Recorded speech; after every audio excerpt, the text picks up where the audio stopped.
Hi, welcome to the Auroville Files. Today we shall cover the ghost economic corridor, which is seemingly supported and monetized by government officials for over 35 years from 1988. Every newcomer, volunteer, Aurovillian, and outsider are aware that Auroville units have not done any accounting properly. In fact, they have amassed wealth disappropriate to the income that they declare. This is why they hire local chartered accountants to write off these infractions as their internal audit. The CAG has cited time and again the major infractions which are visible to them in the annual reports of Auroville for the past 5 to 6 years. Everyone knows that there are heaps of such evidence that Auroville units are using volunteers, newcomers, and villagers as a free slave workforce and amassing wealth which is against any law of humanity, right of livelihood, and contrary to the regulated norms under the Competition Commission of India, to muscle their way into a monopoly of land mafia operations and economic superiority over other villagers and other Indians who are in the area. Whenever any whistleblower or anyone questions the status quo, they are arm twisted by their visas, which is in the hands of the MHA, their housing, which is in the hands of the corrupt, and their livelihood and their food, which is also in the hands of the corrupt. How does the Auroville Foundation Office, currently under the regime of the robust BJP government, controlled seemingly by a Congress chairman, operate so that the news of real happenings in Auroville does not come out in the public domain? Not only to the resident assembly, but also to the public of the world. The ghost economic corridor was instilled in 1976 when some Auroville rebels, mostly foreigners, shook hands with Honorable Indira Gandhi to have a special understanding. This has been stated time and again by these foreigners that they have Shri Sonia Gandhi on their side and no government and no investigative agency will ever investigate them. How does the Auroville Foundation Office help cover the economic offenses of Auroville trusts? This is how. In an RTI, the Auroville Foundation Office stated that no FCRA licenses were taken by Auroville trusts.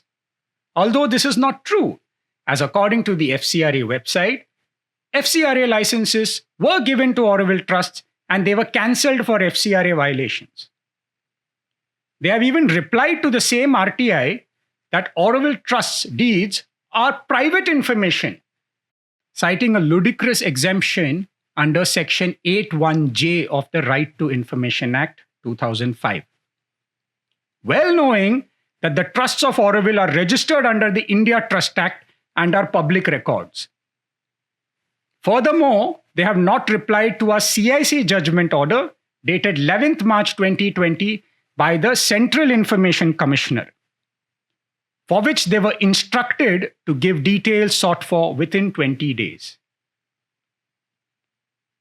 Even going a step further, the Public Information Officer of the Auroville Foundation Office has refused to give information under the RTI Act 2005 by stating that the RTIs are not reflecting in their system. This is so strange that RTI applications are disappearing from the RTI government website during the regime of the current government. He is the accused officer who has taken anticipatory bail post our complaints, made an acting secretary, and is given a long rope to cover up by the current government. We will reveal all their cover-ups in further videos to come step by step, where they have even changed their policies and information published on their websites. Land and economics are always together.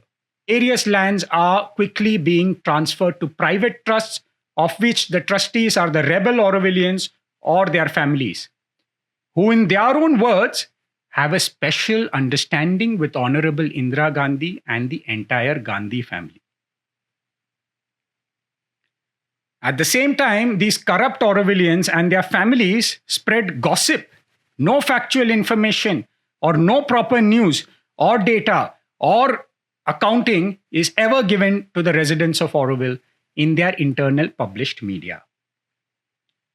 The current government has now launched a probe by the Ministry of Home Affairs to look into infractions of the Rajiv Gandhi Foundation Trust and cited in various articles that they have siphoned a huge portion of taxpayers' money. We've just got information from the Ministry of Home Affairs, which has set up an interministerial committee to coordinate all investigations into violations of various legal provisions, including Money Laundering Act, Income Tax Act, and the FCRA Act, of all donations that have been made to the Rajiv Gandhi Foundation. Auroville is a statutory body under the Ministry of Human Resource Development, and there are various projects which have been funded or supported by the Gandhi family. The central government, state government, donors of India, donors of the world, and the UNESCO without any form of taxation. The question here remains as to why the current government has not taken strict and sensible action since 3 years of us complaining. All the cover-ups during this period have also been documented. This shows the laxity of the government is because it seems their own people are involved in the ghost economic corridor. Of 34 Auroville international centers, 37 trusts, and over 292 odd business units without accounting and ambit of law for 35 years, availing exemption from any form of taxation whatsoever. If all these facilities are given to Aurovillians, kindly please give it to all citizens of India under Article 14 of the Constitution of India.